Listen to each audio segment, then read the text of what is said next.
अस्सलाम वालेकुम नाजरीन। 7 जनवरी 2022 को मरी में एक दिल दहला देने वाला वाक़या पेश आया। शदीद बर्फ़बारी की वजह से हज़ारों सियाह सड़कों पर फंस गए। सहूलियात के फुकदान और मदद की अदम फराहमी की वजह से 30 से ज़्यादा लोगों ने सर्दी में ठिठर कर गाड़ियों में जान दे दी। इस वाक़े के होने के फ़ौरन बाद तमाम तर प्रिंट और सोशल मीडिया ने सारी जिम्मेदारी हुकूमत और इसके अदारों पर डाल दी। नाज़रीन, होता भी यही है कि जब किसी मुल्क में कोई बुरी सूरत हाल पेश आती है तो उस वक्त की हुकूमत और उसके अदारे आगे बढ़कर लोगों की मदद करते हैं और इस मुश्किल से निकलने में उनकी मदद करते हैं। सानिया मरी जैसे वाक़या से निपटने के लिए भी पंजाब में बहुत से डिपार्टमेंट्स कायम हैं। मसलन snow clearing department, ordinary police, मरी पुलिस और Punjab highway department. Monitoring departments की तरफ से अलर्ट भी जारी कर दिए गए थे कि मौसम शदीद होगा और बर्फबारी भी खूब होगी। होना तो ये चाहिए था कि ये तमाम अदारे अलर्ट होते ताकि किसी भी सूरत हाल की सूरत में आते और लोगों को अपनी सर्विसेज प्रोवाइड करते, लेकिन उस लम्हे में ये तमाम लोग गायब थे। लेकिन मेरा यहाँ सवाल एक और है।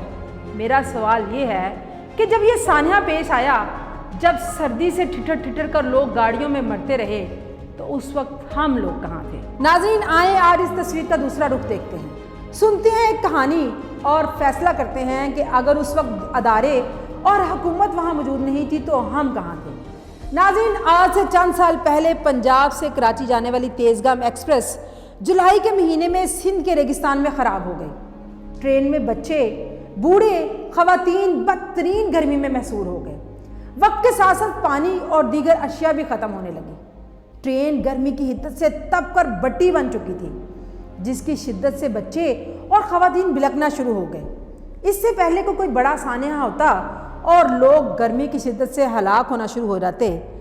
चश्मे फलक ने देखा कि दूर से लोगों का हजूम आ रहा है, जिन्होंने हाथों में पानी के कूलर, खाने की देगें और दीगर अशियाए खुर्दनोश उठाई हुई हैं।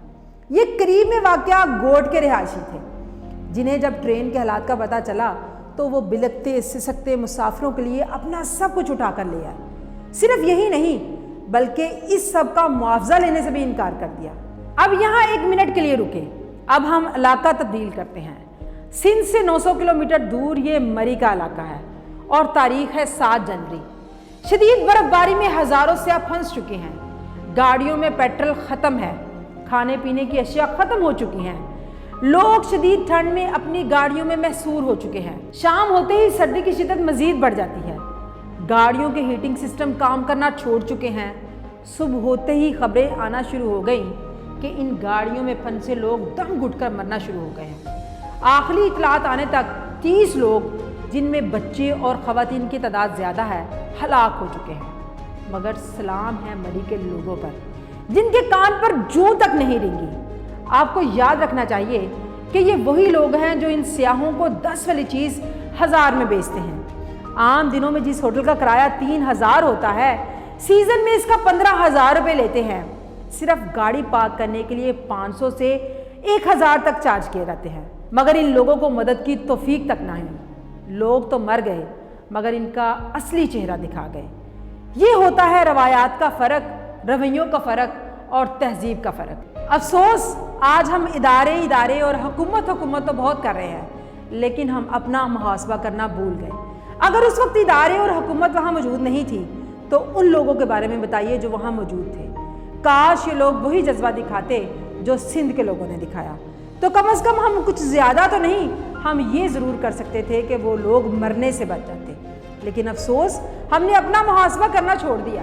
नाज़रीन, कोई भी कौम उस वक्त तक आगे नहीं बढ़ती जब तक उसके लोग और इदारे दोनों मिलकर खुद को तब्दील ना करें। आए अपने अंदर इंसानियत को बेदार करें और किसी भी मुश्किल सूरत हाल में हुकूमत से पहले खुद आगे बढ़ चढ़ कर एक दूसरे की मदद करें। फ़ी अमान अल्लाह।